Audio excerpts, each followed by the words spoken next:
The security camera feed on my phone showed everything in crystal clear high definition. Table 7. The corner booth with the candlelight. The exact spot where Marcus first told me he loved me 8 years ago. And now he was there with her. My hands didn't shake as I watched. I'd cried all my tears 3 weeks ago when I first discovered the affair. Now there was only ice in my veins and a plan forming in my mind that would destroy him more completely than he could ever imagine. Let me tell you how I got here. My name is Cassandra Reeves, though Marcus only knew me as Cassie, his devoted wife who worked as a marketing consultant and traveled frequently for business. What Marcus didn't know, what I'd carefully hidden for our entire marriage, was that I owned Luminosa, the most exclusive Italian restaurant in downtown Seattle. The same restaurant where we'd had our first date. The same restaurant where he proposed to me 5 years ago on one knee beside table 7. The same restaurant where he was currently planning to propose to his mistress, Vivian. I wasn't supposed to know about Vivian. I wasn't supposed to know about the late-night business meetings or the hotel receipts I'd found in his jacket pocket. I wasn't supposed to know that my husband of 5 years had been sleeping with his 26-year-old administrative assistant for the past 18 months. But I did know. I knew everything. Because 3 weeks ago, I'd installed additional security cameras in my own restaurant specifically to document what I suspected was about to happen. And my instincts had been correct. The footage showed Marcus holding Vivian's hand across the white tablecloth. She was beautiful in that predictable way. Long blonde hair, perfect makeup, a body that screamed personal trainer and surgical enhancement. She wore a red dress that was far too revealing for the elegant atmosphere of Luminosa, but the maitre d' had seated them anyway because I'd given explicit instructions. Let them come. Let them celebrate. Let Marcus feel like the king of the world. Because I was going to take that crown and shove it so far down his throat he'd choke on it. My phone buzzed. A text from my restaurant manager, Paolo. He just asked for champagne. The Cristal. Should I tell him we're out? I smiled for the first time in weeks. No, I typed back. Give him exactly what he wants. Put it on the house. Paolo knew everything. He'd been my business partner since I bought Luminosa 7 years ago, back when I was still Cassandra Chen, a nobody with a business degree and a dream. Marcus had met me 6 months after the purchase, when I deliberately downplayed my success to avoid attracting the wrong kind of man. Ironic, considering I'd married the wrong kind of man anyway. But back then I'd been naive. I'd believed Marcus when he said he loved me for who I was, not what I had. I'd believed him when he said his pharmaceutical sales job was enough for both of us. I'd believed that keeping my restaurant ownership secret, telling him I was just a silent partner who occasionally consulted, would protect our marriage from the complications of money and power dynamics. What a fool I'd been. The footage showed the sommelier presenting the champagne. Marcus made a big show of inspecting the bottle, playing the sophisticated connoisseur for Vivian's benefit. I wanted to laugh. The man couldn't tell Cristal from cheap Prosecco, but he'd learned to fake it over the years, mimicking what he'd seen at business dinners. My business dinners. The ones I'd paid for while pretending Marcus was treating me. Before I continue, please hit that like button and subscribe to the channel. Drop a comment telling me where you're watching from. I love hearing from you. And if this story resonates with you, share it with someone who needs to hear it. I leaned back in my office chair, the office above Luminosa that Marcus had never seen, and scrolled back through the security footage from the past 3 weeks. I documented everything. Every touch, every kiss, every whispered conversation. But it was the conversation from 2 days ago that had sealed Marcus's fate. I'd enhanced the audio, pulling every word from the ambient noise of the restaurant. Marcus and Vivian, celebrating what they thought was a private victory. When are you going to leave her? Vivian had asked, running her finger around the rim of her wine glass. Marcus had smiled, that same charming smile that had made me fall in love with him. Soon, baby. Very soon. I just need to wait for the right moment. What moment? Cassie's grandmother just died. Left her some money. Not a fortune, but enough. I need to make sure that inheritance clears before I file for divorce. My lawyer says Washington is a community property state. I'm entitled to half of everything she has. My jaw had clenched so hard I thought I might crack a tooth. Half! Vivian had pouted. That's not very much, is it? I mean, she works in marketing. How much could she possibly have? Marcus had laughed. actually laughed. Trust me, it'll be enough. Between her inheritance, her retirement accounts, and the equity in our house, I'm looking at maybe 300,000. Plus, she'll probably have to pay me alimony since she makes more than I do. 300,000? Vivian had sounded disappointed. Marcus, that's barely enough for a down payment on the kind of house I want.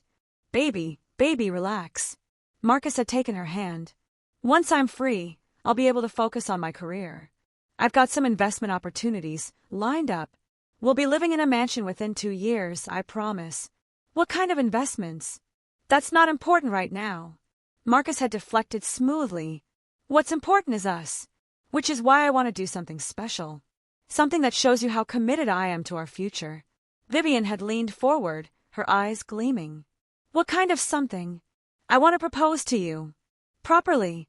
Not like how I proposed to Cassie. That was just convenient timing, you know? She was desperate to get married, and I needed financial stability while I built my career. But you're my real soulmate. I'd had to pause the video at that point. Had to breathe through the rage that threatened to consume me.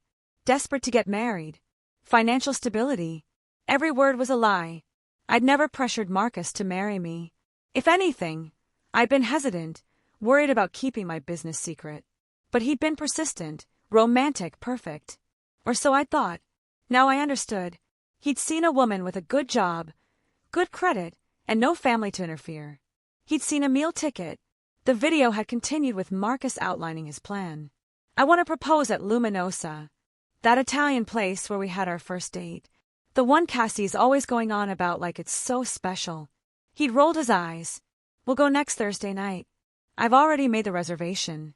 Table 7, corner booth, champagne, the whole romantic setup. And when you say yes, we'll celebrate our future while Cassie's at home, completely clueless. Vivian had practically squealed with delight. And that's when I'd known exactly what I was going to do. Thursday night. Table 7. A proposal at my own restaurant. Marcus thought he was so clever, using our special place to betray me. He thought he was humiliating me, erasing our history by overriding it with Vivian. He had no idea he was walking into a trap. I closed the security footage and opened my laptop. Time to make some calls. First, my divorce attorney, Patricia Chun. No relation, despite the shared last name, but she was the best in Seattle, and she owed me a favor after I'd catered her daughter's wedding at cost. Patricia, it's Cassandra. I need you to file divorce papers. Immediately. Today. Cassandra, we usually advise. Today, I repeated. I want Marcus served tomorrow morning. I also need you to freeze all joint accounts, put a hold on any credit cards in my name, and file for an emergency restraining order preventing him from accessing or liquidating any marital assets. There was a pause. This is very aggressive. What happened? I'll send you evidence of infidelity, financial fraud, and conspiracy to commit fraud against marital assets. I have recordings. Recordings. Patricia's voice sharpened with interest. Legal recordings. Washington is a two-party consent state for private conversations, but single-party consent in public places where there's no reasonable expectation of privacy. My restaurant is a public place. I own the security system. Everything I've recorded is completely legal. Your restaurant? Now Patricia sounded confused. I thought you worked in marketing. That's what everyone thinks, including my soon-to-be ex-husband. We'll discuss the details when you hear the recordings. But Patricia, I want to destroy him. Completely. Legally. I want him to lose everything, and I want it on record that he tried to defraud me. Cassandra, I appreciate your anger, but we need to be strategic. I am being strategic. Marcus plans to propose to his mistress tomorrow night at my restaurant. I'm going to let him do it. I'm going to let him think he's won. And then I'm going to reveal that I own the restaurant, that I've documented everything, and that he's about to lose his job, his reputation, and every penny he thought he'd steal from me. Patricia was quiet for a long moment. Then, I'll have the papers ready by noon tomorrow. Where should we serve him? His office. Make it public. I want his colleagues to see. Done. Anything else? Yes. I need you to contact Marcus's employer. He works for Helix Pharmaceuticals. I want them to know their employee is having an affair with a subordinate, creating a hostile work environment and potentially using company resources for personal matters. I have evidence of him taking Vivian to company dinners, charging personal expenses to his corporate card. Everything. You've been thorough.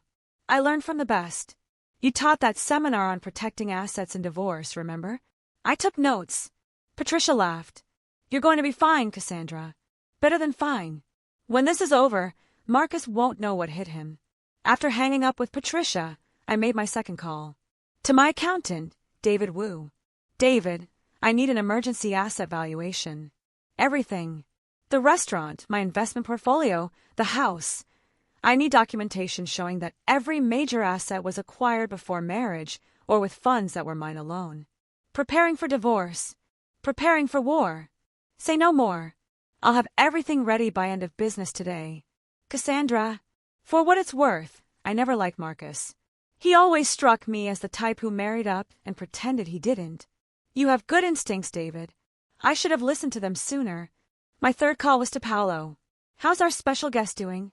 I asked, currently ordering the $40 truffle pasta and explaining to his date that truffles are basically just fancy mushrooms. I'm dying inside. I laughed despite myself. Good. Let them enjoy their meal. Tomorrow night, when he comes back for the proposal, I want you to make it perfect. Pull out all the stops. Private corner booth, rose petals, the works. And Paolo, I'm going to be there. You're going to confront him? Not exactly. I'm going to let him propose. I'm going to let Vivian say yes. I'm going to let them toast their future. And then I'm going to introduce myself as the owner of Luminosa and hand him the divorce papers in front of the entire restaurant. Paolo whistled low. Remind me never to piss you off. You know better. You've seen me fire incompetent sous chefs. True. Speaking of which, do you want me to arrange for anyone else to be here tomorrow? Witnesses. I want the restaurant full. Packed reservation sheet. Every table occupied. I want maximum audience for Marcus's humiliation. Consider it done. And Cassandra, I'm sorry this happened to you. Marcus is an idiot. No, Paolo. Marcus is a liar, a cheater, and a thief. But he's about to learn a very expensive lesson about underestimating his wife. I hung up and stared at my computer screen. The security footage showed Marcus and Vivian finishing their meal, laughing, touching hands across the table like lovesick teenagers. They had no idea what was coming. I opened my email and started drafting messages. One to Marcus's boss at Helix Pharmaceuticals, outlining the affair and policy violations. One to Vivian's HR department. Yes, I'd done my research. She worked as an administrative assistant but had signed a contract prohibiting workplace relationships. One to several of Marcus's family members, attaching selected audio clips of him mocking our marriage. But I didn't send them yet. Tomorrow night, after the proposal, after the divorce papers were served, that's when I'd release everything. I wanted Marcus to have one perfect moment of thinking he'd won before I took it all away. My phone buzzed again. Another text from Paolo. They're asking for dessert. The chocolate souffle for two. He told her he's never felt this way about anyone. I closed my eyes and took a deep breath. Once upon a time, those words would have shattered me. Once upon a time, I would have believed that love meant something. That marriage meant something. That the man I trusted with my heart wouldn't sell it for $300,000 and a younger woman. But that was the old Cassandra. The naive girl who'd hidden her success to protect a man's ego. The woman who'd paid for lavish dinners and pretended her husband was treating her. The wife who'd ignored red flags because she'd wanted to believe in fairy tales. The new Cassandra. She was done believing in fairy tales. She was going to write her own ending. And it started tomorrow. I pulled up the reservation system for Luminosa and looked at tomorrow night's bookings. Paolo had done his job well. Every table was full except table 7, which was blocked for VIP guests. Marcus and Vivian, the guests of dishonor. I made one final call. To my best friend, Diana, who'd been my maid of honor and had never trusted Marcus. Diana, remember when you said if Marcus ever hurt me, you'd help me destroy him? I remember. What did that bastard do? Everything you warned me about. And tomorrow night, I'm going to need you at Luminosa with a camera. I want every second documented. Professional quality. Can you do that? Cassandra Chen, I have been waiting for this day since your wedding. Tell me when and where, and I'll bring my entire camera kit. 7 p.m. Or something elegant. You're going to be my photographer for the evening. This is about more than just catching him, isn't it? This is about making sure he never forgets what he lost. And making sure every person he knows sees exactly who he really is. I'm in. 100% in. What else do you need? Just be there. And Diana, thank you for always seeing through him. That's what best friends do. We see the truth even when you can't. I love you, Cass. I love you too.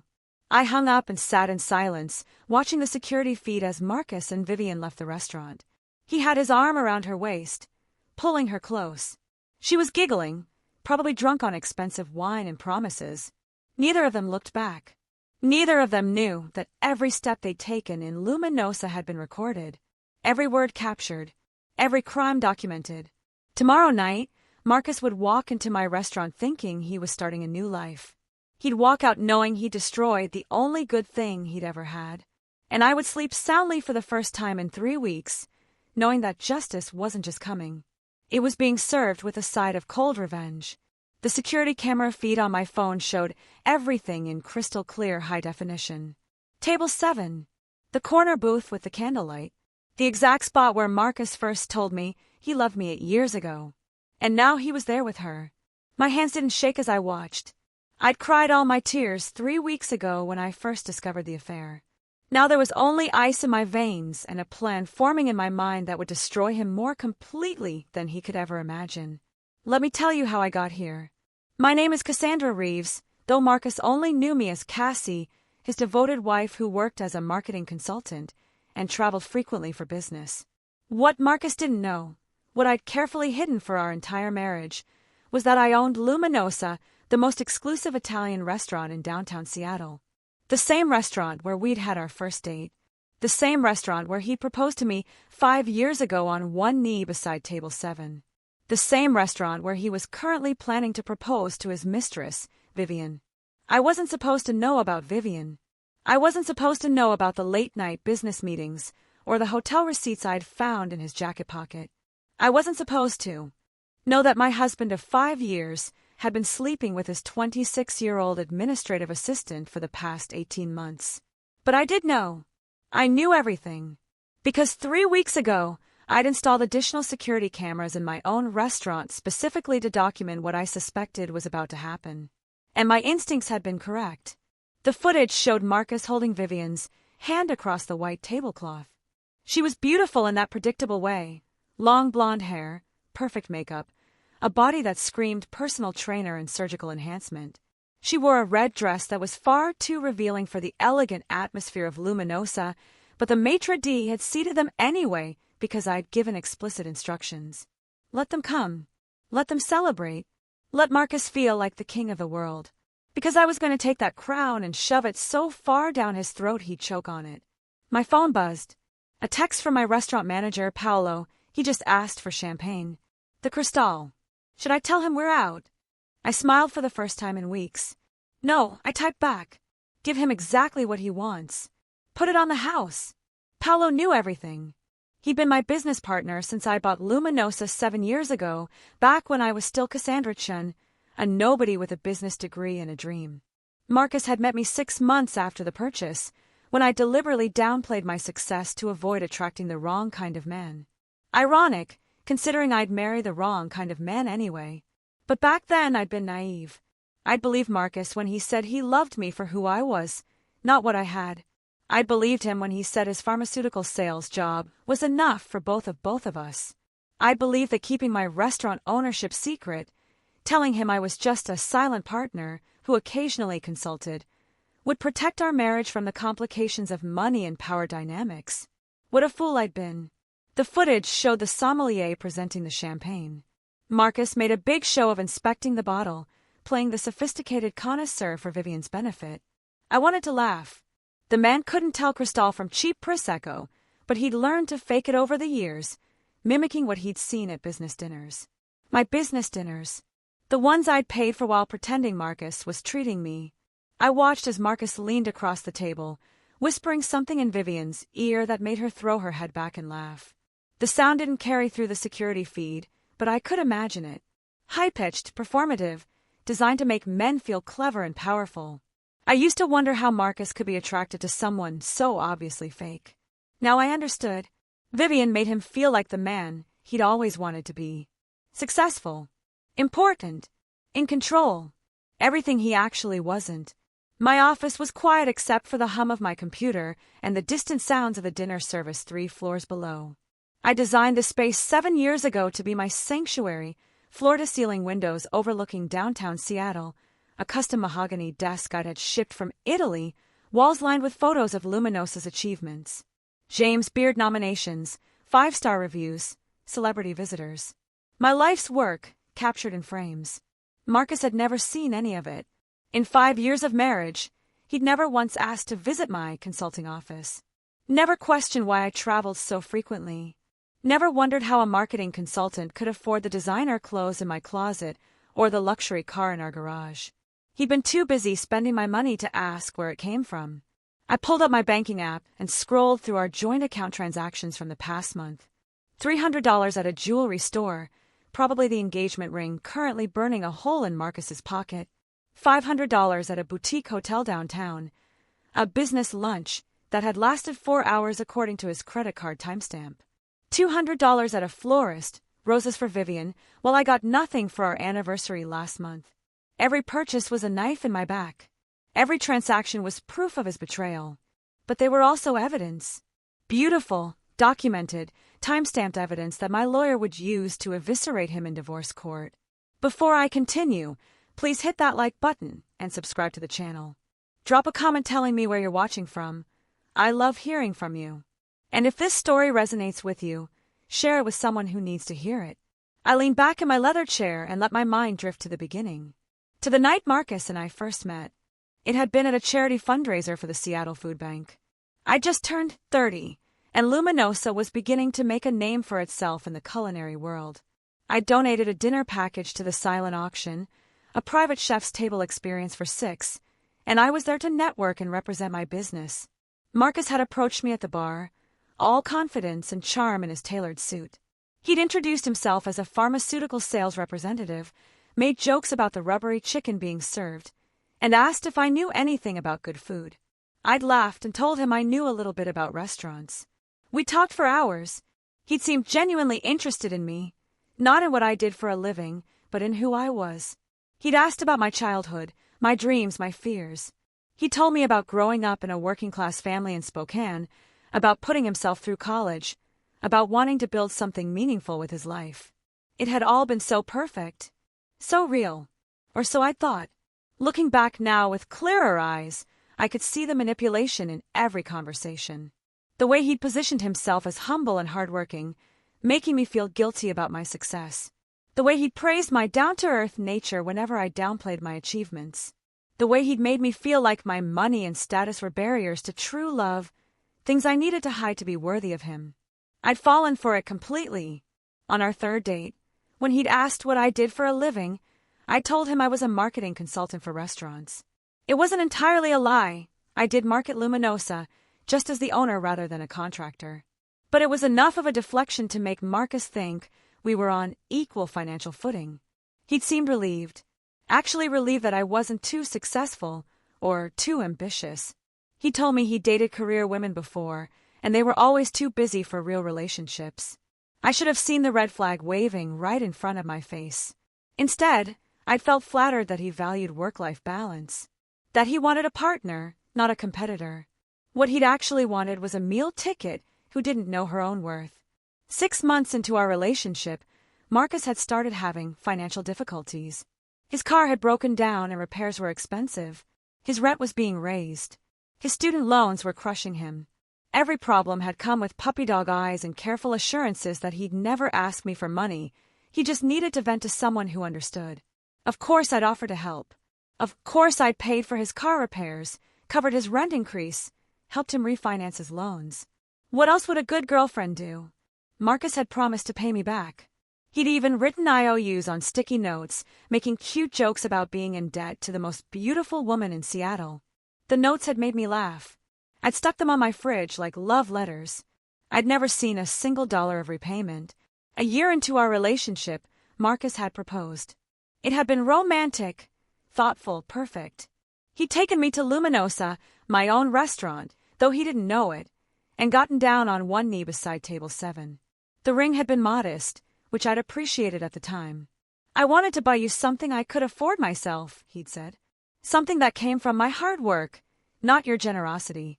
I'd cried happy tears and said yes. The ring had cost $3,000 according to the receipt I'd found later. Marcus's credit card statement showed he'd charged it and never made a payment.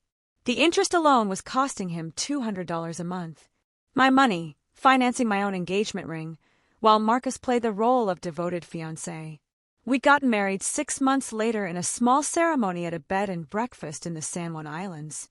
I'd paid for everything: the venue, the catering, the photographer, while Marcus had contributed his charm and good looks as he joked to our guests. Everyone had laughed.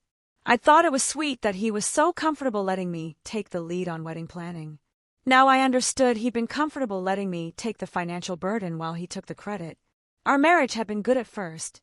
Or at least, I thought it was good. Marcus had been attentive, romantic, supportive of my consulting work. He'd encouraged me to take on more clients, to travel more frequently, to build my career. He'd said he was proud of me for being ambitious. What he'd actually been proud of was my income subsidizing his lifestyle. I'd bought our house in Ballard 2 years ago, a beautiful craftsman with original hardwood floors and a view of the Sound. The down payment had come from my savings, money I'd earned from Luminosa before I'd ever met Marcus. But his name was on the deed because we were married, and I'd wanted to show him I trusted him. Marcus had immediately started treating the house like his personal achievement. He'd invited his family over for Thanksgiving, giving them tours and talking about our investment and building equity. He'd hung his college diploma in the study like he was marking his territory. He complained when I'd wanted to hire an interior designer, saying we should save money, then turned around and bought a $4,000 television for the living room without consulting me. My house, my money, his ego. The red flags had been everywhere, but I'd been too in love to see them. Too hopeful that I'd finally found a partner who loved me, not for my success or my bank account. I'd been so desperate to be normal, to have a normal marriage, that I'd ignored every warning sign. The affair had started 18 months ago, according to the phone records I'd subpoenaed through my lawyer. Marcus had been working late more often, going to conferences, taking business trips that seemed excessive for a pharmaceutical sales rep. I'd asked him about it once, worried he was burning out. "Baby, I'm trying to build our future," he'd said, kissing my forehead.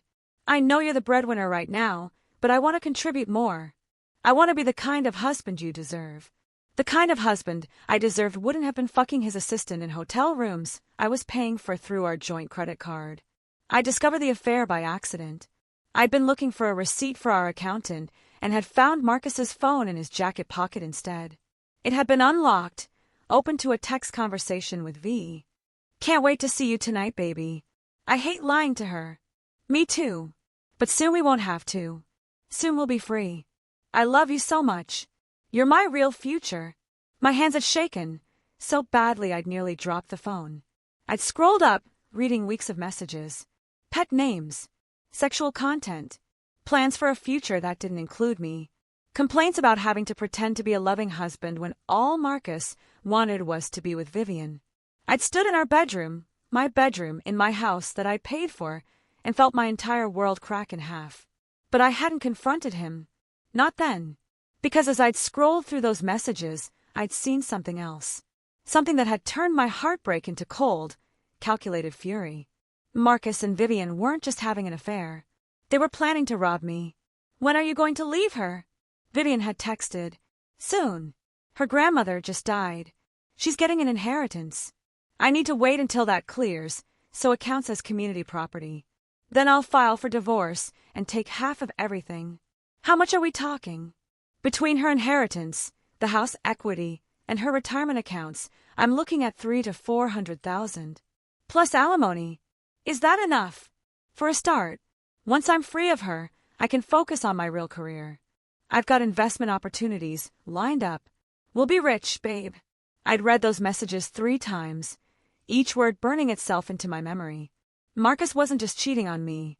He was strategically timing our divorce to maximize his theft. He was treating our marriage like a business transaction, calculating my net worth like I was an asset to be liquidated. And Vivian was helping him do it. That's when I'd stopped being a heartbroken wife and started being a woman with a plan. I'd spent the next 3 weeks documenting everything. Every text message, every phone call, every credit card charge. I'd hired a private investigator who'd followed Marcus to hotels, to Vivian's apartment, to restaurants where they'd held hands and planned their future with my money. And I'd installed additional security cameras at Luminosa because I'd had a feeling about what Marcus would do next. Men like Marcus had patterns. They were sentimental in the most narcissistic way. They needed to rewrite history to make themselves feel better about their choices. And Marcus, I'd realized, would want to take Vivian to Luminosa. To the restaurant where he'd proposed to me. To the place he considered ours. He'd want to erase me from our own love story. I'd been right. 2 days ago, I'd watched through the security cameras as Marcus and Vivian had dinner at Luminosa for the first time. Table 7. The corner booth. Champagne and truffle pasta and chocolate souffle for 2. And I'd listened to their conversation through the enhanced audio feed. "This place is so romantic," Vivian had gushed. "How did you find it?" "I've been coming here for years," Marcus had lied smoothly. "It's always been special to me. I wanted to share it with you." No mention of me. No acknowledgement that this was where he'd proposed to his wife. He'd simply erased me from the narrative. "I love it," Vivian had said. "We should come here for every anniversary." "Actually," Marcus had smiled, "I was thinking we could come here for something more immediate. Something special." "Like what?" "Like a proposal. I want to propose to you, Vivian. Here at this restaurant. Next Thursday night. I've already made the reservation." Vivian had squealed. Actually squealed like a teenager. "Marcus, are you serious?" "Completely serious. I know we can't get married right away. I still need to finalize the divorce, but I want you to know I'm committed. I want the world to know you're mine." "What about Cassie? Won't she be upset if she finds out you proposed to someone else at your special restaurant?" Marcus had laughed. "Cassie doesn't own Luminosa, baby. She just thinks it's special because I brought her here a few times. She has no connection to this place. No claim on it. It's just a restaurant. And after Thursday, it'll be our restaurant. Our memory. Our future." I'd had to pause the video at that point. Had to breathe through the rage. Marcus thought he was erasing me. Overwriting our history with Vivian. He had no idea he was about to propose to his mistress in his wife's restaurant, in front of his wife's employees, using his wife's money. The irony was almost too perfect. My phone buzzed, pulling me out of my memories. Another text from Paolo. "They're leaving." He tipped 15% on a $300 bill. "Your husband is not only a cheater but also cheap." I smiled grimly. "Ex-husband? As of tomorrow morning. The divorce papers are being served at his office at 9 a.m. And he has no idea? None. He thinks I'm clueless. He thinks I'm at home right now, probably watching TV or reading, completely unaware that my marriage is over." "Where are you actually?" "In my office, planning his destruction." "I love it. What do you need from me?" "Tomorrow night. Make everything perfect. I want table 7 set up like it's the most romantic proposal in the world. Rose petals, candles, champagne on ice. Pull out all the stops. And then I'm going to walk into my own restaurant and introduce myself to my husband's mistress as the owner. I'm going to hand Marcus his divorce papers in front of a room full of witnesses. And I'm going to watch his entire world collapse. Cassandra, remind me to never get on your bad side. You're safe, Paolo. You've never lied to me, stolen from me, or cheated on me. You're practically a saint compared to Marcus. Fair point. I'll make sure everything is perfect tomorrow. This is going to be the most memorable proposal in Luminosa's history. That's exactly what I'm counting on." I hung up and stared out my window at the Seattle skyline. The city lights twinkled in the darkness, indifferent to my pain. Somewhere out there, Marcus was probably on his way home, thinking about Vivian, planning his proposal, counting the money he thought he was going to steal from me. He had less than 24 hours of peace left. Tomorrow morning, he'd be served with divorce papers at his office. Public humiliation, first strike. His colleagues would see. His boss would find out. The affair with a subordinate would become official knowledge, violating company policy. Tomorrow afternoon, I'd call Helix Pharmaceuticals' HR department and provide evidence of Marcus using company resources for personal matters. The hotel rooms he'd expensed as client meetings. The dinners he'd charged to his corporate card. The time he'd taken off for conferences that were actually romantic getaways with Vivian. Tomorrow evening, Marcus would walk into Luminosa thinking he was starting his new life. He'd propose to Vivian in front of a packed restaurant.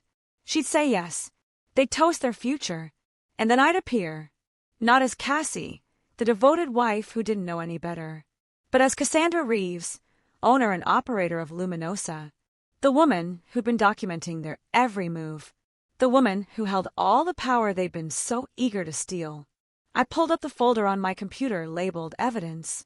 Inside were hundreds of files, screenshots of text messages, bank statements showing money Marcus had siphoned from our joint accounts, credit card receipts from hotel rooms and jewelry stores, photos from the private investigator showing Marcus and Vivian in compromising positions, and audio files, hours and hours of recordings from Luminosa's security system, capturing every word Marcus and Vivian had said while they planned their future at my restaurant.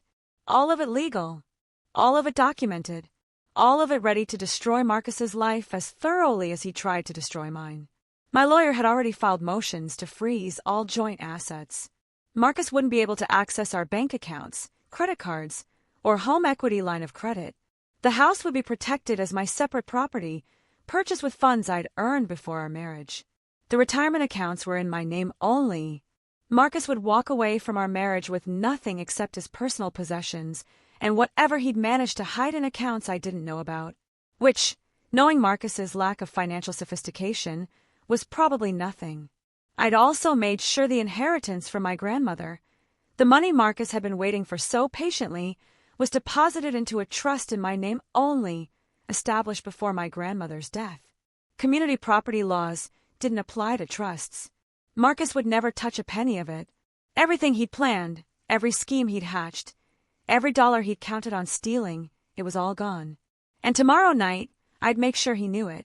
I opened my email and composed one final message. To Marcus's family. Subject: The truth about your son. Dear Mr. and Mrs. Reeves, I hope this email finds you well. I'm writing to inform you that I've filed for divorce from Marcus. I wanted you to hear it from me before you heard it from him.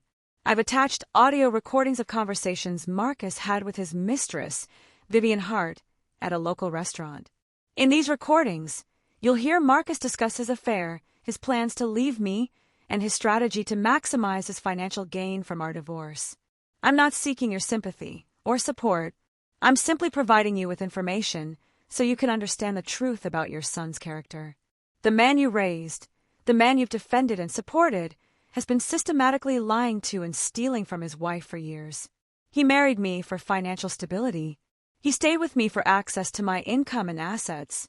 And he planned to leave me only after securing half of an inheritance from my recently deceased grandmother. I hope this knowledge brings you clarity about who Marcus really is. I won't be attending any future family gatherings where Marcus is present. I wish you all the best. Cassandra. I attached the audio files and hit send before I could second-guess myself. Marcus's parents had never liked me. They'd thought I was too ambitious, too focused on my career. They'd made little comments about how I was never around, how I traveled too much, how Marcus deserved a wife who prioritized him. Now they'd learned that their precious son had been living off my success while planning to betray me. The satisfaction I felt was cold and sharp, like ice crystallizing in my veins. My phone rang. Diana, I just got your text about tomorrow. Are you sure you want to do this? Once you confront him publicly, there's no going back. I'm sure. Marcus destroyed our marriage. I'm just making sure everyone knows the truth about why. Okay, then I'm all in. I'll be there at 6:30 to set up my cameras. And Cassandra, I'm proud of you. The old you would have suffered in silence. This version? She's a fighter. The old me died 3 weeks ago when I read those text messages. This version is just cleaning up the mess. Well, this version is scary as hell in the best possible way. Marcus has no idea what's about to hit him. That's the plan. After I hung up with Diana, I allowed myself one moment of vulnerability. One moment to feel the full weight of my heartbreak. I'd loved Marcus. Truly loved him. I'd built a life with him, planned a future, imagined growing old together. I trusted him with my heart, my home, my finances. And he betrayed all of it for a younger woman and a few $100,000. The pain was real. The grief was crushing. But it was also fuel for what came next. Tomorrow, Marcus would learn that underestimating me was the biggest mistake of his life. Tomorrow, Vivian would learn that there are consequences for helping a man destroy his marriage. And tomorrow, the entire city of Seattle would know the truth about the charming pharmaceutical sales rep who'd married above his station and spent 5 years pretending to be something he wasn't. I closed my laptop and stood up, looking around my office one last time before heading home. My real home. The restaurant I'd built with my own hands. My own vision, my own money. Luminosa was mine. Had always been mine. Would always be mine. And tomorrow night, Marcus would finally understand that the life he'd been living, the success he'd been claiming, the future he'd been planning, none of it had ever belonged to him. It had all been borrowed. On my credit. With interest compounding daily. And tomorrow, the bill came due. The morning of my revenge arrived with deceptive normalcy. Sunlight streamed through the bedroom windows of our Ballard house, illuminating the cream-colored walls and expensive furniture Marcus thought we'd purchased together. In reality, I bought every piece before our marriage, carefully preserving receipts and proof of separate property ownership. Details matter in divorce court. I rolled over and looked at the empty space beside me. Marcus had already left for work, kissing my forehead and whispering something about an early meeting. I pretended to be half asleep, mumbling a response that sounded like, "Love you too." The performance was getting easier every day. My phone showed 7:47 a.m. In approximately 1 hour and 13 minutes, a process server named Jennifer Walsh would walk into the Helix Pharmaceuticals office building and ask to speak with Marcus Reeves. She'd hand him a manila envelope containing divorce papers, a motion to freeze all joint assets, and a restraining order preventing him from accessing or liquidating any property acquired during our marriage. His colleagues would see. His boss would ask questions. And Marcus's carefully constructed image as a successful, happily married pharmaceutical rep would shatter like glass. I smiled and got out of bed. The house felt different now that I knew I was leaving it. Not physically, the house was mine, and Marcus would be the one moving out, but emotionally. Every room held memories that now tasted like poison. The kitchen where Marcus had kissed me while I made breakfast, all while texting Vivian under the counter. The living room where we'd watched movies together while he mentally calculated my net worth. The bedroom where we'd made love while he fantasized about another woman. I walked through each space like I was touring a museum of my own naivete. This was the home of the woman who'd trusted too easily, who'd loved too freely, who believed that hiding her success would protect her from being used. That woman was gone now. Showered, dressed in a charcoal gray power suit I'd bought for important business meetings, and applied makeup with precision. Today required armor, not vulnerability. I needed to look like the successful restaurateur I was, not the betrayed wife I'd been. My phone buzzed at exactly 9 a.m. A text from Jennifer Walsh, the process server. Papers delivered. He looked shocked. Tried to refuse them. I left them on his desk per protocol. Job complete. I sat down on the edge of my bed and let out a breath I hadn't realized I'd been holding. It was done. The first domino had fallen. Within minutes, my phone rang. Marcus's name flashed on the screen. I let it go to voicemail. He called again, and again, and again. Each ignored call was a small victory. Each ring that went unanswered was me taking back power. Finally, a text came through.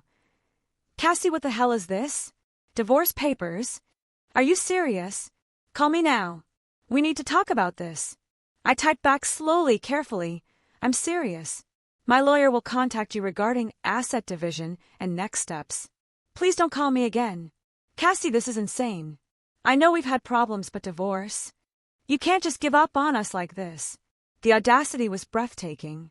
Marcus thought I was giving up on us. As if he hadn't already destroyed our marriage 18 months ago when he started sleeping with his assistant. Another text. "At least tell me why. What did I do wrong? I deserve an explanation. I stared at the message for a long moment. Part of me wanted to unleash everything I knew, to detail every affair, every lie, every dollar he'd stolen, to watch him scramble and panic and try to explain his way out of the inexplicable. But that would ruin tonight's surprise. Instead, I wrote, "You know what you did. Don't insult my intelligence by pretending otherwise." My phone immediately rang again. I powered it off and threw it in my purse. I had work to do. My first stop was Luminosa. I needed to ensure everything was perfect for tonight's performance. Paolo had already arrived when I walked through the back entrance at 10:30 a.m., and the kitchen was humming with prep work for the evening service. "Boss," Paolo greeted me with a grim smile. "I heard the papers were served this morning. News travels fast. Your lawyer's office called to confirm. They wanted to make sure you were okay." "I'm better than okay. I'm focused." I walked through the kitchen, inspecting prep stations. "How are we looking for tonight?" "Fully booked. Every table reserved. And table 7 is set up exactly as you requested." Paolo pulled out his phone and showed me photos. The corner booth had been transformed into a romantic fantasy, cream-colored roses in crystal vases, candles waiting to be lit, champagne chilling in a silver bucket. I also took the liberty of inviting a few local food critics. Told them we were celebrating a special milestone for the restaurant. I raised an eyebrow. "Witnesses. The best kind. People with platforms and audiences. Whatever happens tonight will be documented and discussed." "Paolo, you're diabolical. I learned from the best." He paused. "Have you heard from him?" 12 phone calls and counting. "I'm not answering. And tonight, when he sees you..." Tonight, Marcus learns that the woman he married isn't who he thought she was.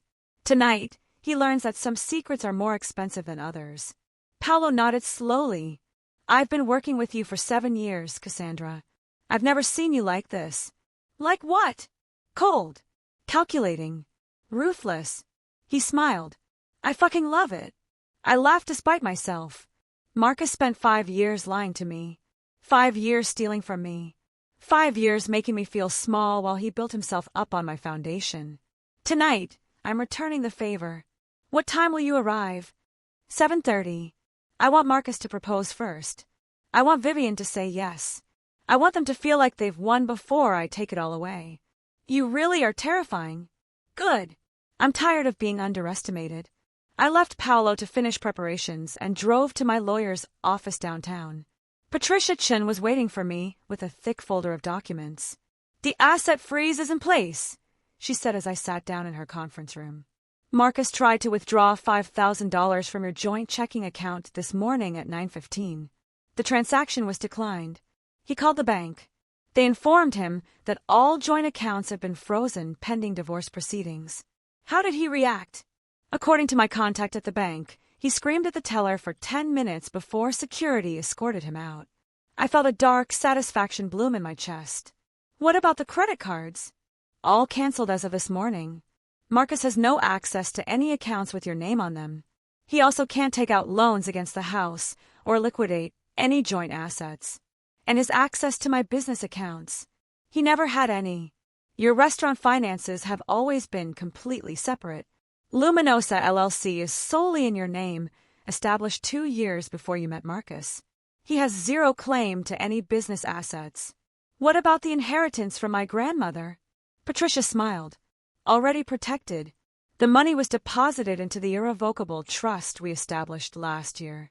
Since the trust was created before your grandmother's death and was funded with her assets, not marital property, it's completely separate from the divorce. Marcus can't touch it. How much is he entitled to from the marriage?" "Based on Washington's community property laws and the documentation you've provided, Marcus is entitled to half of any assets acquired during the marriage with marital funds. However," Patricia pulled out a spreadsheet, "since you can prove that the house down payment came from your premarital savings, that all major purchases were made with your income from Luminosa, and that Marcus contributed minimal funds to the household, his share is negligible." "How negligible?" "His car is worth about $12,000. He has roughly $8,000 in a retirement account from his employer. There's about $6,000 in the joint checking account that will be split. So, approximately $26,000 total." I did the math in my head. Marcus had been planning to walk away with $300,000 to $400,000. Instead, he'd get $26,000. The irony was delicious. What about alimony? I asked. Given the evidence of infidelity and financial misconduct, and given that you can demonstrate he was planning to defraud you, I'm confident we can argue against any alimony payments. In fact, we might be able to pursue reimbursement for the money he withdrew from joint accounts for personal use during the affair. How much are we talking? Patricia pulled up another spreadsheet. Hotel rooms, jewelry, dinners, gifts for Vivian. I've documented roughly $47,000 in marital funds that Marcus spent on his affair over the past 18 months. My stomach clenched. $47,000. My money, spent on another woman. I want every penny back, I said quietly. We'll get it. The recordings you provided are damning. Marcus planned this divorce strategically to maximize his take. He waited for your inheritance. He timed everything. That shows premeditation and bad faith. No judge will look kindly on that. What about his job? That's not my department, but I did forward the evidence of his affair with a subordinate to Helix Pharmaceuticals' HR department as you requested. I also documented his misuse of company resources, the corporate credit card charges, the falsified expense reports, the hotel rooms booked as client meetings that were actually rendezvous with Vivian.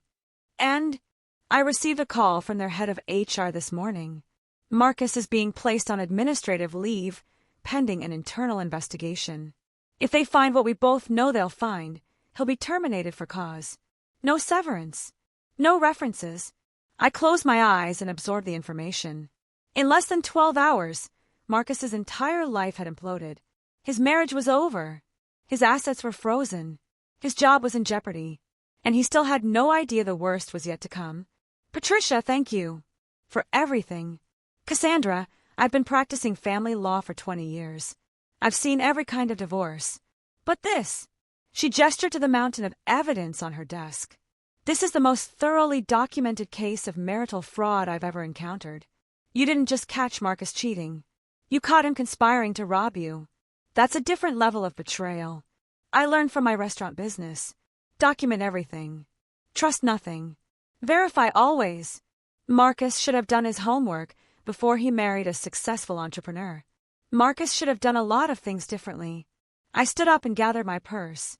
I have one more stop to make before tonight. Where? I'm going to visit Vivian. Patricia's eyes widened. Is that wise? Probably not. But I'm doing it anyway. Vivian Hart worked as an administrative assistant at Helix Pharmaceuticals in the same building where Marcus had been served with divorce papers 3 hours earlier.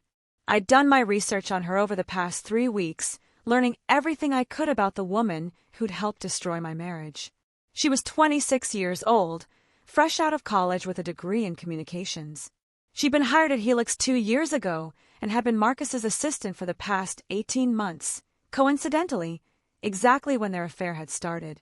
She lived in a studio apartment in Capitol Hill, drove a used Honda Civic, and had student loan debt in the 6 figures. In other words, she was exactly the kind of financially vulnerable woman who'd see Marcus's lies about his wealth as a ticket to a better life. I almost felt sorry for her. Almost. But then I remembered the text messages. The way she'd laughed about me being clueless. The way she'd asked Marcus when he was going to get rid of his wife. The way she'd helped him plan to steal my inheritance. My sympathy evaporated. I waited in the Helix Pharmaceuticals lobby until lunchtime, knowing Vivian's habits from the private investigator's reports. She took lunch at exactly noon every day, usually walking to a nearby salad place. At 12:03, she emerged from the elevators. She was prettier in person than in surveillance photos. Polished and professional in a way that probably took significant effort and expense. Her blonde hair was perfectly styled, her makeup flawless, her designer handbag clearly fake but convincing from a distance. She was trying so hard to look successful, to look like she belonged in Marcus's imagined world of wealth and status. I stepped directly into her path. Vivian Hart. She looked up, confused. Yes. Can I help you? I'm Cassandra Reeves, Marcus's wife. The color drained from her face. She actually stumbled backward, her eyes going wide with panic. I'm not. Save it, I said calmly. I know everything. The affair, the planning, the proposal Marcus is planning for tonight at Luminosa. I know all of it. Vivian's mouth opened and closed like a fish. How did I find out? I'm smarter than you gave me credit for. Smarter than Marcus gave me credit for. I stepped closer, lowering my voice. I also want you to know something important. Something you should understand before tonight. What? Her voice was barely a whisper. I own Luminosa, the restaurant where Marcus is planning to propose to you.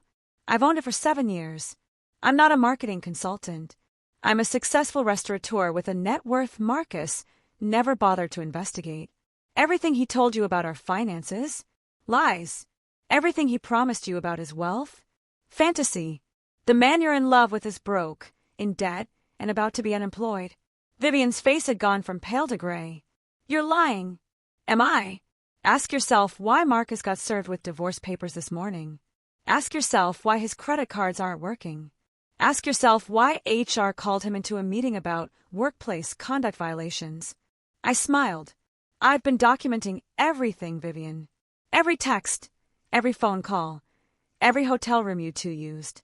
And tonight, when Marcus gets down on one knee at my restaurant, I'm going to be there. I'm going to hand him the evidence of his fraud in front of a room full of witnesses. And you're going to learn exactly what kind of man you've been sleeping with. This is crazy, Vivian said, but her voice shook. Marcus loves me. Marcus loves your youth and your willingness to believe his lies. But love, real love, Marcus isn't capable of that. If he was, he wouldn't have spent 5 years stealing from me while planning his exit strategy.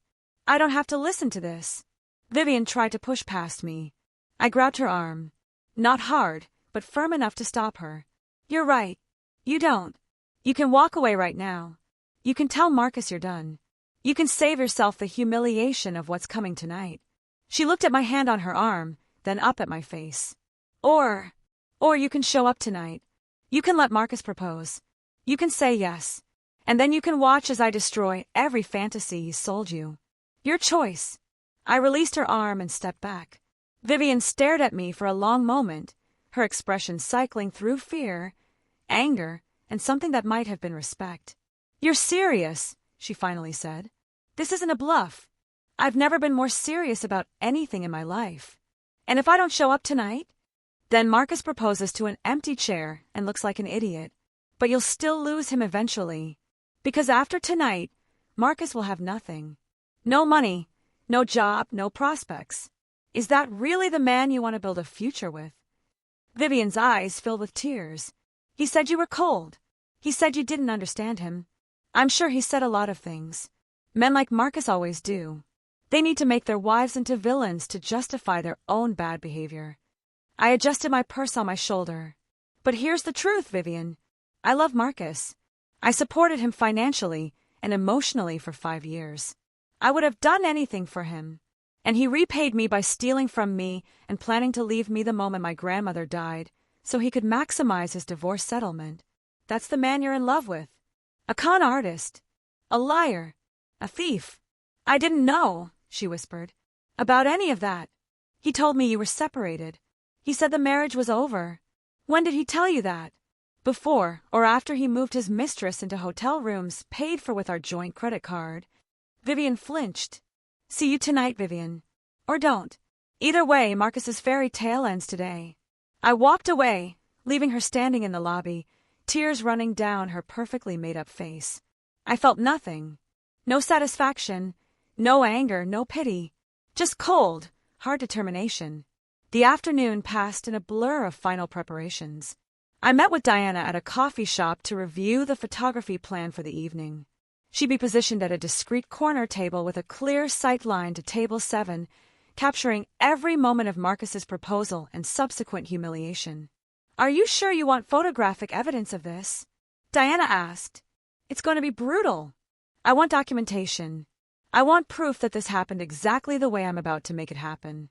And I want Marcus to know that his lowest moment was captured for posterity. Remind me never to cross you. You couldn't. You're not a lying, cheating, stealing sociopath. Diana laughed, but there was concern in her eyes. Cassandra, I have to ask, are you doing this for justice? Or for revenge?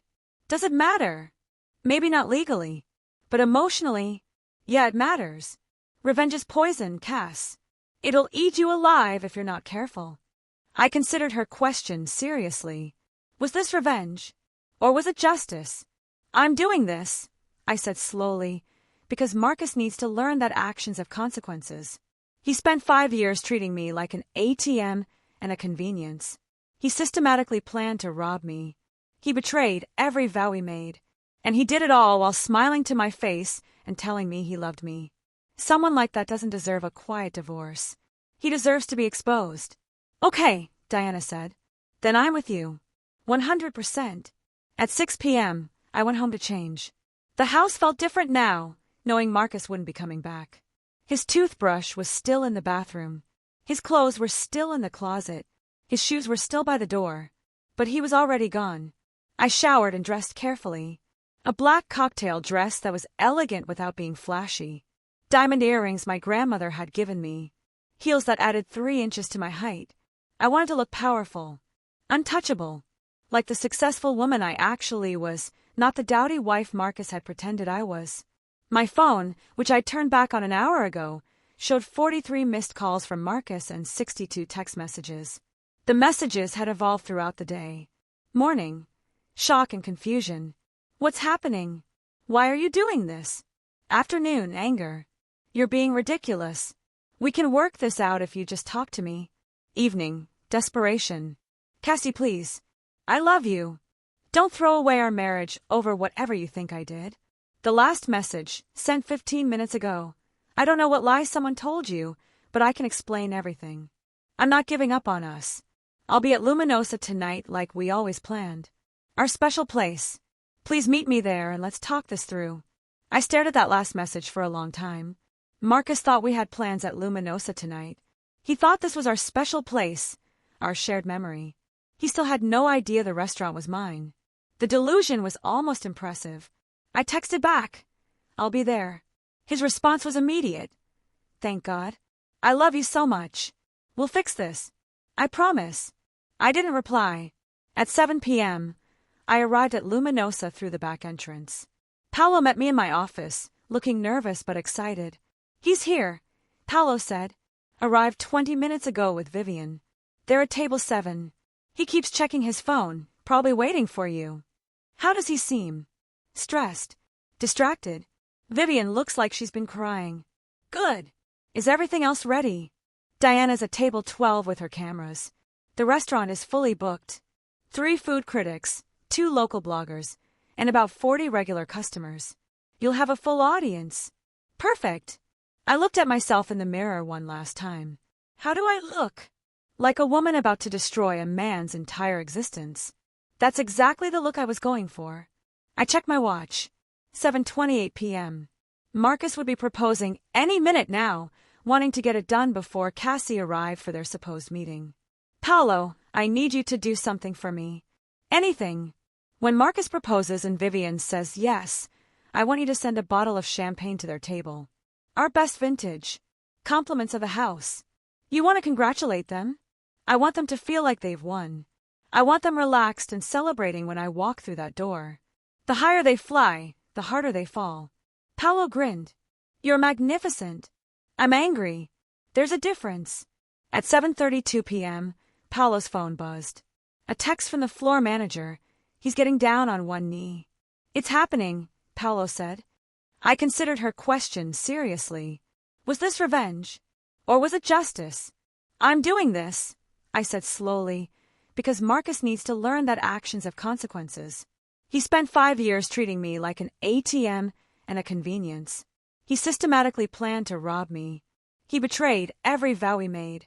And he did it all while smiling to my face and telling me he loved me. Someone like that doesn't deserve a quiet divorce.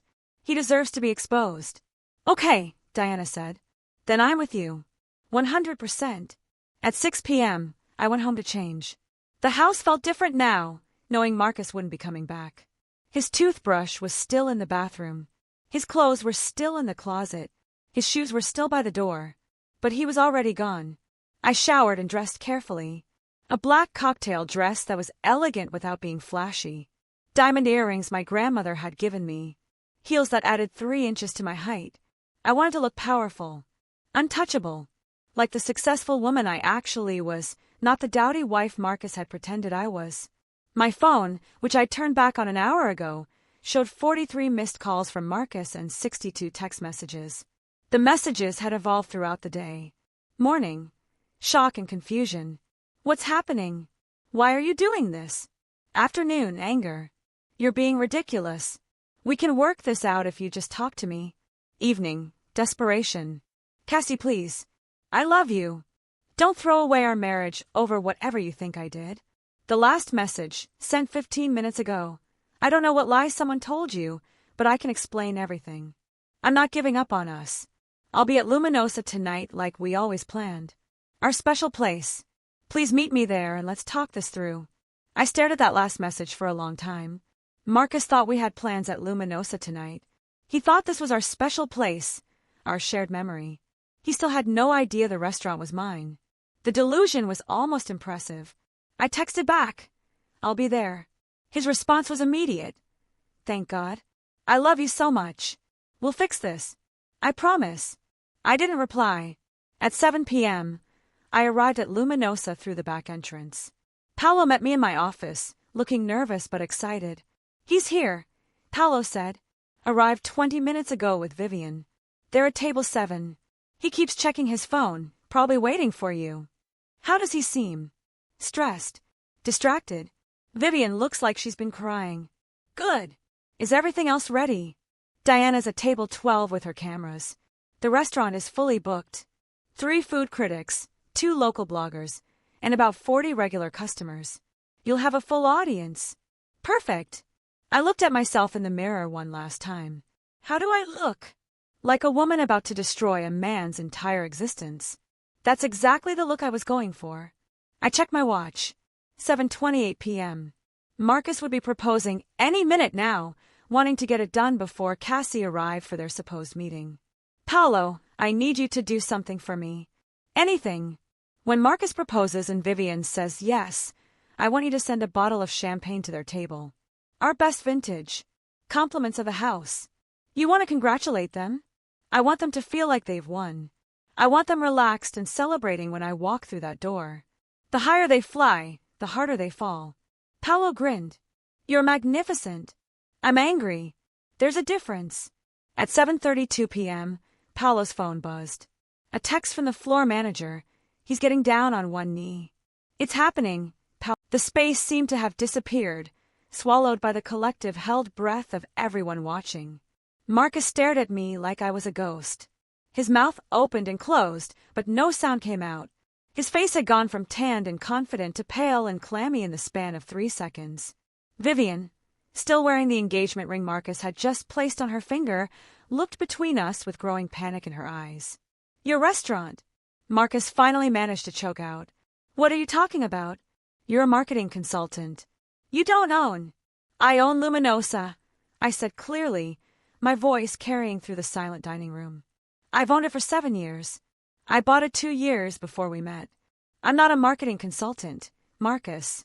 I'm a restaurateur. This is my business. My success. My achievement. I gestured around the elegant space, the custom light fixtures I'd chosen, the art on the walls I'd commissioned, the menu I developed with my executive chef. Every time you brought me here and acted like you were treating me to something special, you were actually eating at my restaurant. Every time you proposed to me here 5 years ago, you were kneeling in my establishment. And tonight, when you proposed to your mistress, you did it at a table I own, with champagne I paid for, in a building that has my name on the deed. Marcus's champagne glass slipped from his fingers and shattered on the floor. Crystal shards scattered across the hardwood, champagne pooling like liquid gold around his expensive shoes. Shoes I'd bought him for our anniversary last year. That's impossible, he whispered. You would have told me. You wouldn't have hidden something like that. Wouldn't I? I pulled out my phone and brought up my business registration documents. Luminosa, LLC, established 8 years ago. Sole proprietor, Cassandra Chun. That's my maiden name, Marcus. The name I still use for all my business dealings. The name you never bothered to ask about because you were too busy spending my money and planning to steal more. I handed my phone to a diner at the nearest table, a woman in her 60s who'd been a regular customer for years. "Mrs. Patterson, would you mind confirming what you see on that screen?" Mrs. Patterson, bless her, took the phone and read aloud in a clear voice, "Business registration for Luminosa LLC. Owner, Cassandra Chun. Established February 2017. Annual revenue." She paused, her eyebrows raising. "My goodness! Thank you, Mrs. Patterson." I took my phone back and turned to Marcus. "I hid my ownership because I wanted to marry someone who loved me for who I was, not what I had. I wanted a partner, not a leech. Unfortunately, I got the leech anyway." Vivian finally found her voice. "Marcus, what is she talking about?" "She's lying," Marcus said desperately. "Cassie, stop this. You're embarrassing yourself. These people don't need to hear our private business." "Private business?" I laughed, and the sound was harsh even to my own ears. "You made our business public when you started fucking your assistant in hotel rooms charged to our joint credit card. You made it public when you planned to divorce me the moment my grandmother's inheritance cleared. You made it public when you proposed to your mistress in my restaurant." Gasps rippled through the dining room. I saw Diana's camera flash from table 12, capturing every moment. We're not." Marcus looked around wildly, seeing all the faces watching him. "Cassie, please. Can we talk about this privately?" "No." I opened the leather portfolio Paolo had given me. "We're going to talk about it right here, right now, in front of all these witnesses. Because I want everyone to know exactly who Marcus Reeves really is." I pulled out the first document, a printout of text messages between Marcus and Vivian. "These are text messages I obtained legally from phone records. Marcus, would you like to read some of them aloud? Or should I?" "You can't do this," he hissed. "This is harassment. I'll call the police." "Please do. I'd love to explain to the police how you've been systematically defrauding me for 5 years. How you married me for financial stability while pretending to love me.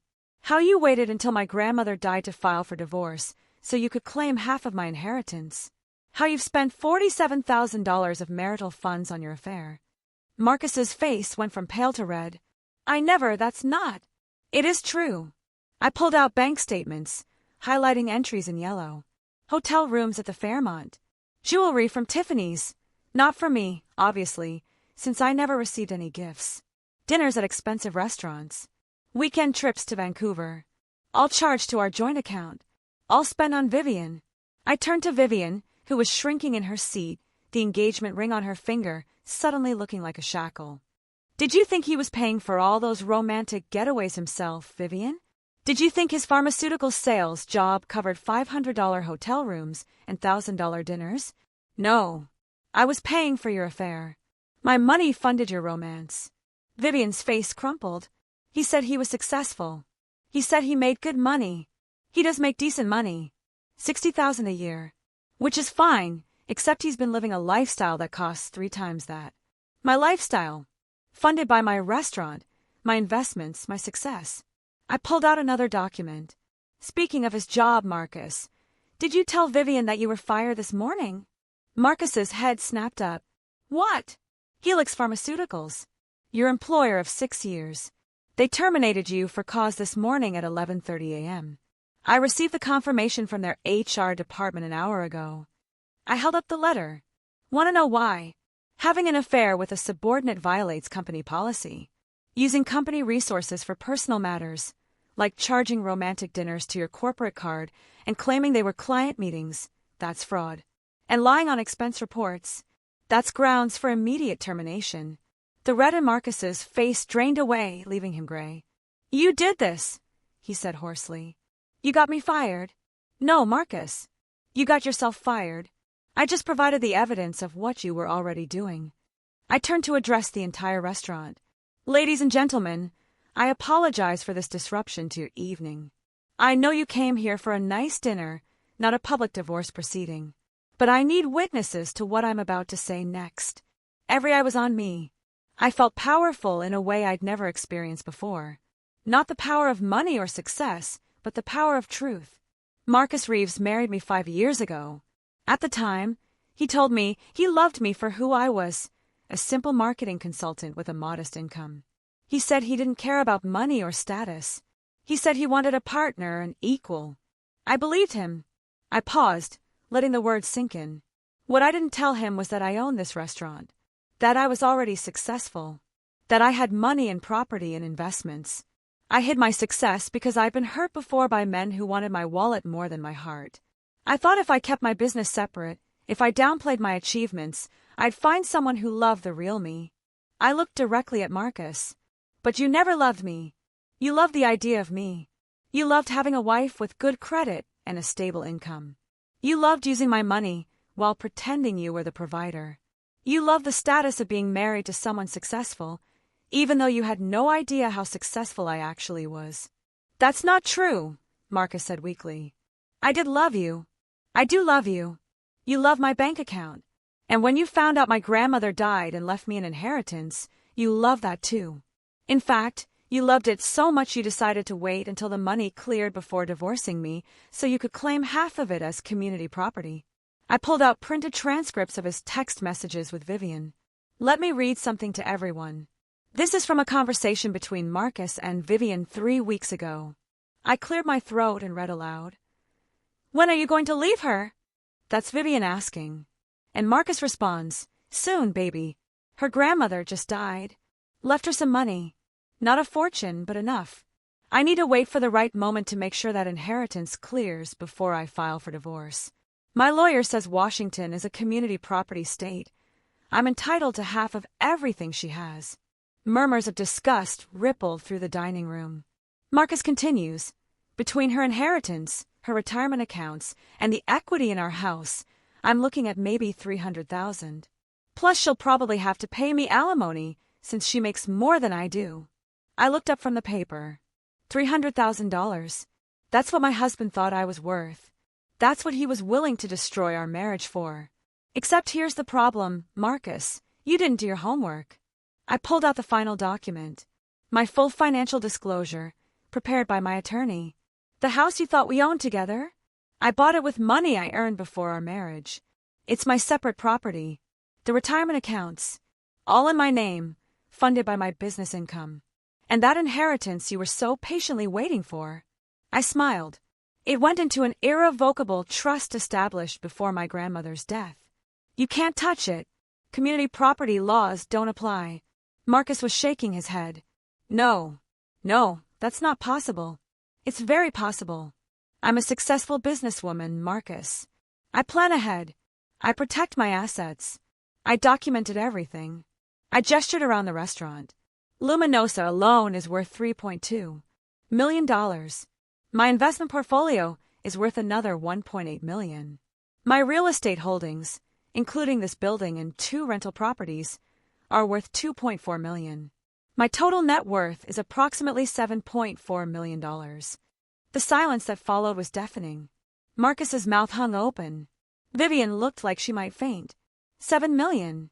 Marcus finally whispered. You have $7 million? I built a successful business, Marcus. While you were playing golf and taking long lunches, I was working. While you were spending money on your mistress, I was investing. While you were planning to steal $300,000 from me, I was building an empire you knew nothing about. I turned to Vivian. And you, Vivian. Did Marcus tell you how rich you'd be together? Did he promise you a mansion and designer clothes and a life of luxury? She nodded mutely, tears streaming down her face. Then I have bad news. Marcus is about to walk away from this marriage with approximately $26,000. That's the value of his car, his retirement account, and half of our joint checking account. No alimony. No share of my business. No inheritance. Just $26,000 and a pile of debt. What debt? Marcus asked. The $47,000 you spent on your affair. My attorney is filing a motion for reimbursement. You used marital funds for an extramarital relationship. That's fraud, Marcus. The court will order you to pay it back. I don't have $47,000. Then I guess you'll be making payments for a very long time. I placed all the documents on the table in front of him. These are copies for you. The originals have been filed with the court. You were served with divorce papers this morning. All joint accounts are frozen. All credit cards in my name are canceled. And as of this moment, you are trespassing in my restaurant. I gestured to Paolo, who was standing near the kitchen with 2 security guards I'd hired for the evening. Gentlemen, please escort Mr. Reeves and his guest out of Luminosa. They are no longer welcome here. Marcus stood up so fast his chair fell over backward. You can't do this. This is insane. Cassie, please. My name is Cassandra. Only people I respect get to call me Cassie. And you, Marcus, have lost that privilege. The security guards approached. Marcus looked around wildly, as if hoping someone would defend him. But the diners just stared, their expressions ranging from shock to disgust to undisguised satisfaction at watching a cheater get his comeuppance. This isn't over, Marcus said desperately. I'll fight you in court. I'll get a lawyer. You can't just take everything. I'm not taking everything, Marcus. I'm keeping what's mine. There's a difference. I pulled out one final document. This is a restraining order. You are not allowed within 500 feet of me, this restaurant, or my house. If you violate it, you'll be arrested. Your belongings will be boxed up and delivered to whatever address you provide my attorney. You have 48 hours to arrange pickup. Where am I supposed to go? That's not my problem anymore. Maybe Vivian's studio apartment has room for both of you. Or maybe... I looked at Vivian, who was crying into her napkin. Maybe Vivian isn't as interested in broke, unemployed Marcus as she was in successful pharmaceutical rep Marcus. Vivian looked up at Marcus, and I saw the moment she realized her fairy tale was over. The moment she understood that Marcus had sold her a fantasy that was never real. I can't, she started. Marcus, you told me. Baby, please. Marcus reached for her hand. We can still make this work. I love you. She pulled away from him. You told me you were successful. You told me we'd have a good life together. You told me Cassandra was the problem. Her voice rose. You told me she was boring and poor and holding you back. I am boring, I interjected. I work 80-hour weeks. I spend my free time reviewing financial statements and menu proposals. I haven't been to a club in 5 years. Marcus is absolutely right that I'm boring. But I'm boring and rich, which is better than exciting and broke. Several diners laughed. The tension in the room was shifting from shock to entertainment. Marcus's desperation was palpable. Cassie, Cassandra, please. I made mistakes. I was stupid. But 5 years of marriage has to mean something. We can go to counseling. We can fix this. You want to fix this? I stepped closer to him, my voice dropping to just above a whisper, but still loud enough for nearby tables to hear. You spent 18 months fucking another woman in hotel rooms I paid for. You called me boring, stupid, and clueless to your mistress. You planned to rob me the moment my grandmother died. You proposed to another woman in my restaurant. What exactly do you think can be fixed? I didn't mean any of it. I was confused. Vivian, she pursued me. Don't you dare, Vivian hissed, standing up. Don't you dare blame this on me. You told me your marriage was over. You told me you were waiting for the right time to leave. You told me we'd be together. We can still be together. Marcus grabbed her arm. Baby, we'll figure it out. With what money, Marcus? Vivian jerked away from him. You're fired. You're broke. You lied to me about everything. She looked at me. You were right. You warned me this morning, and I didn't believe you. I thought you were just a jealous wife. But you were telling the truth. I'm usually telling the truth, I said calmly. It's a character trait. You should try it sometime. Vivian yanked the engagement ring off her finger and threw it at Marcus. It bounced off his chest and fell to the floor, rolling under table 7. We're done, she said. Don't call me. Don't text me. Don't come near me. I want nothing to do with you. She grabbed her purse and pushed past the security guards, practically running for the exit. The restaurant door slammed behind her, and then it was just Marcus, standing alone in front of 50 witnesses to his humiliation. Sir, one of the security guards said firmly, you need to leave. Marcus looked at me one last time. I saw the moment hope died in his eyes. The moment he realized there would be no forgiveness, no second chances, no way to talk himself out of this. I hate you, he said quietly. I know, I replied, but I don't think about you at all anymore. That's the difference between us. The security guards each took one of Marcus's arms and escorted him toward the exit. He didn't resist. All the fight had gone out of him. As he reached the door, he turned back. You'll regret this. When you're alone and miserable, you'll regret destroying our marriage. Marcus, I said clearly, I regret marrying you. I regret wasting 5 years on someone who saw me as a paycheck. I regret hiding my success to protect your ego. But ending this marriage, that's the best decision I've made in years. He opened his mouth to respond, but the security guards pulled him through the door and out onto the street. And just like that, Marcus Reeves was gone. The restaurant remained silent for approximately 5 seconds. Then Mrs. Patterson started clapping. The applause spread like wildfire. Within moments, every diner in Luminosa was on their feet, clapping and cheering. Some were actually whistling. I stood in the middle of my restaurant, surrounded by applause, and felt something break open in my chest. Not my heart, that had broken 3 weeks ago. This was different. This was freedom. Paolo appeared at my elbow with a glass of champagne. "To the boss," he said loudly, raising his own glass. "The smartest, toughest, most badass woman I know." "To Cassandra," someone shouted. "To Justice," someone else added. I raised my glass and drank, the champagne tasting like victory. Before I continue, if this story is making your blood boil like mine was, make sure you're subscribed and hit that notification bell so you don't miss what happens next. Trust me, the aftermath gets even better. Your support means everything to this channel. Diana appeared with her camera, grinning from ear to ear. "I got everything," she said.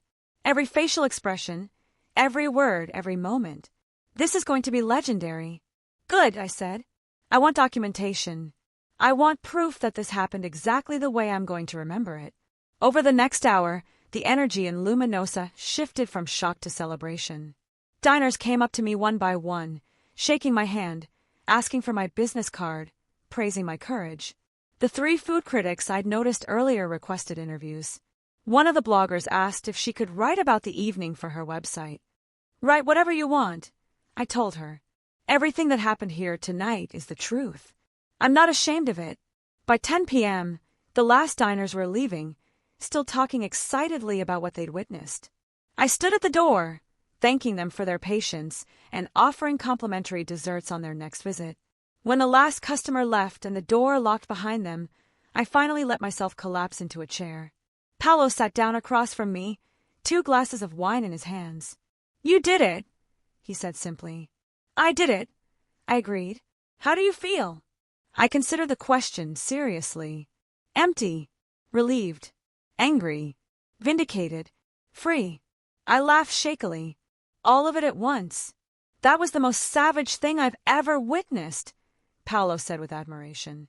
"The way you just stood there and dismantled him piece by piece in front of everyone. I've never seen anything like it. He deserved it. He absolutely deserved it. But Cassandra," Paolo's expression grew serious. "What happens now? Tomorrow? Next week? Are you going to be okay?" "I'm going to be better than okay. I'm going to be free." I pulled out my phone and scrolled through the messages that had accumulated during the evening. 53 texts from Marcus, ranging from desperate apologies to angry threats to pathetic begging. I deleted them all without reading most of them. There was also a message from my attorney, heard about tonight. "Well played.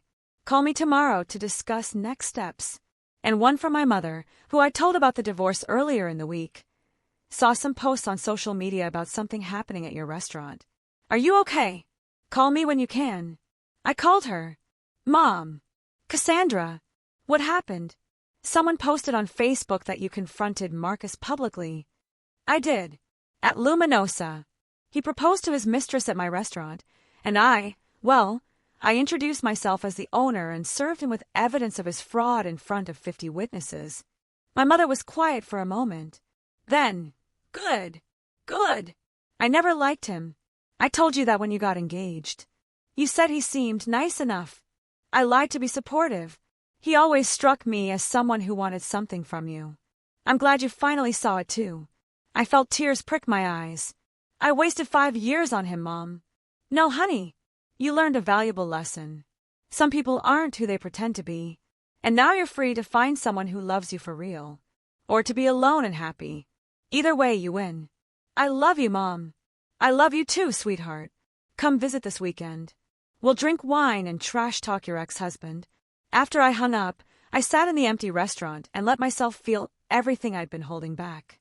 The pain of betrayal, the anger at being used, the grief for the marriage I'd thought I had. But underneath all of that was something else. Something stronger. Pride. I'd built this restaurant from nothing. I'd created success on my own terms. I'd protected my assets and documented the truth. And when the moment came to stand up for myself, I hadn't hesitated. The old Cassandra would have confronted Marcus privately, would have cried and begged for answers, would have let him manipulate her into feeling guilty for his crimes. The new Cassandra had destroyed him publicly and felt no remorse. I liked the new Cassandra better. 3 months later, the morning sun streamed through the windows of my office at Luminosa, warming the papers spread across my desk. Final divorce decree, signed by a judge and sealed by the court. My marriage to Marcus Reeves was officially over. I'd gotten everything I'd wanted. The house, the business, my investments, all confirmed as separate property. Marcus had been ordered to pay back the $47,000 he'd spent on his affair in monthly installments of $500. At that rate, he'd be paying me for the next 8 years. He'd also been ordered to cover my legal fees, which totaled $63,000. My attorney had been thorough, and thoroughness wasn't cheap. Marcus's total debt to me, $110,000. On top of being unemployed, broke, and blacklisted in the pharmaceutical industry. I'd heard through mutual acquaintances that he was living in his mother's basement in Spokane, working at a call center for $12 an hour. Vivian had moved to Portland and blocked his number. He'd sent me one final email last week. I hope you're happy. You destroyed my life over a mistake. I'll never forgive you for this. I'd replied, you destroyed your own life. I just made sure everyone knew about it. And for the record, I am happy. Happier than I've been in years. Life had improved dramatically since the divorce. Luminosa was thriving. The publicity from the proposal incident, as it was now known, had actually increased business. People wanted to eat at the restaurant where the badass owner had publicly destroyed her cheating husband. We'd been featured in Seattle Magazine, and I'd been interviewed for a podcast about women entrepreneurs. I'd also started dating again.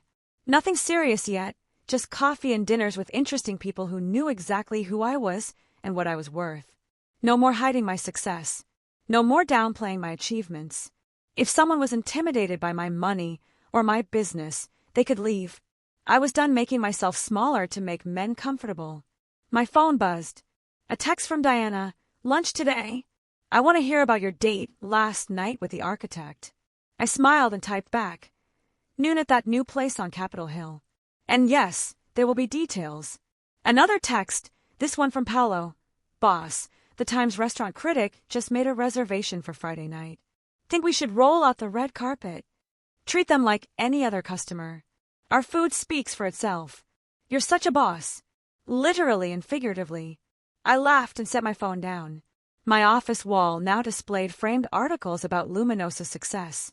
Reviews, awards, features. But my favorite frame held something else.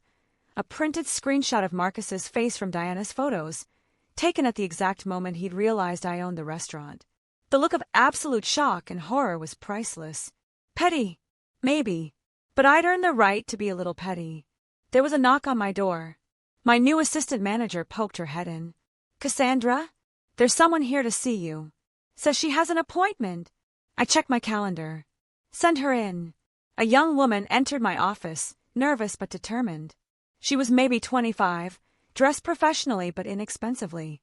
Ms. Reeves? I'm Taylor Morrison. I responded to your ad about the mentorship program. Right. I'd started a program last month to mentor young women entrepreneurs. 6 spots, fully funded by me, for women who wanted to start their own businesses but lacked the capital or connections. Have a seat, Taylor. Tell me about your business plan. She sat down and pulled out a folder. I want to open a bakery. I've been developing recipes for 3 years, but I don't have startup capital. Banks won't give me a loan because I don't have collateral. My family thinks I'm crazy for not just getting a regular job. But I know I can make this work if someone just gives me a chance.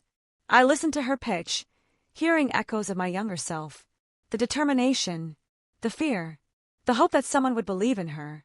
What makes you think I should invest in you? I asked. Because I'm not going to waste your time or your money. Because I'm willing to work harder than anyone you've ever met. And because, she hesitated, because I read about what happened with your ex-husband. How you built this place on your own and protected what was yours. That's the kind of businesswoman I want to be. Strong enough to succeed and smart enough to protect myself. I smiled. You're hired. Welcome to the program. Her eyes filled with tears.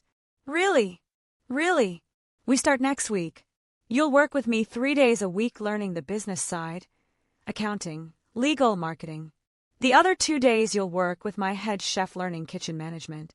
In 6 months, if your business plan is solid, I'll provide seed funding for your bakery. I don't know what to say. Thank you. Thank you so much. Don't thank me yet. I'm going to work you harder than you've ever been worked. But if you survive, you'll have the skills to run a successful business. Deal. Deal. After Taylor left, I stood at my window looking out at downtown Seattle. The city where I'd built my success. The city where I'd married the wrong man and learned painful lessons. The city where I'd finally stood up for myself and refused to be a victim. My phone buzzed one more time. An unknown number. Against my better judgment, I opened the message. This is Vivian. I know you probably don't want to hear from me, but I wanted to say thank you. What you did that night at the restaurant, exposing Marcus, it saved me from making the biggest mistake of my life. I would have married him. I would have wasted years with someone who was using me. You showed me the truth, even though you didn't have to. I'm sorry for my part in hurting you. I hope you're doing well. I stared at the message for a long time. Then I typed, I'm doing very well. I hope you learned something from this experience. We all deserve better than men who lie to us. Her response was immediate. I definitely learned. I'm in therapy now, working on understanding why I was willing to accept so little. Thank you for the lesson, even though it was brutal. The brutal lessons are usually the ones that stick. True. Good luck with everything, Cassandra. You're an inspiration. I didn't respond to that. Instead, I deleted the conversation and blocked the number. Some chapters needed to be closed completely. I gathered my things and prepared to head downstairs for the lunch service. As I locked my office door, I caught sight of my reflection in the glass. I looked different than I had 3 months ago. Stronger, more confident, at peace. Marcus had tried to steal my money, my success, my future. Instead, he'd given me something more valuable, proof that I didn't need anyone to complete me. Proof that I could stand alone and be perfectly happy.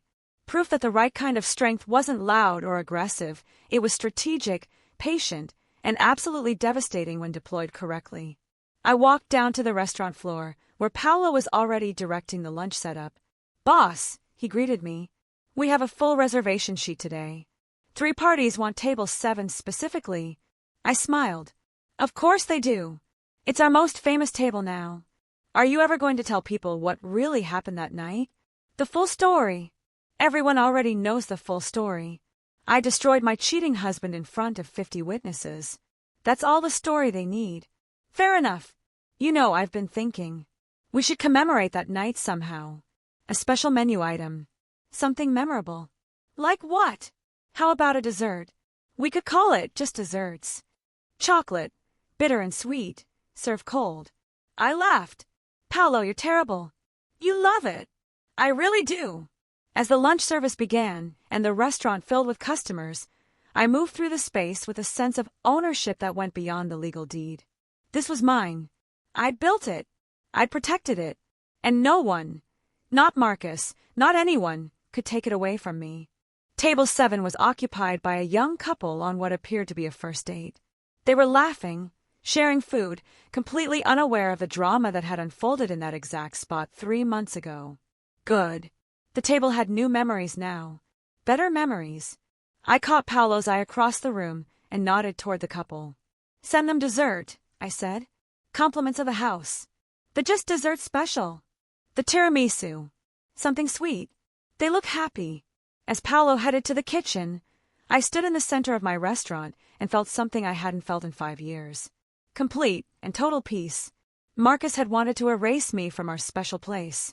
Instead, he'd erased himself from my life entirely. And I'd never been better. Epilogue 1 year later. The invitation was simple but elegant. You are cordially invited to the grand opening of Sweet Rebellion Bakery owned and operated by Taylor Morrison.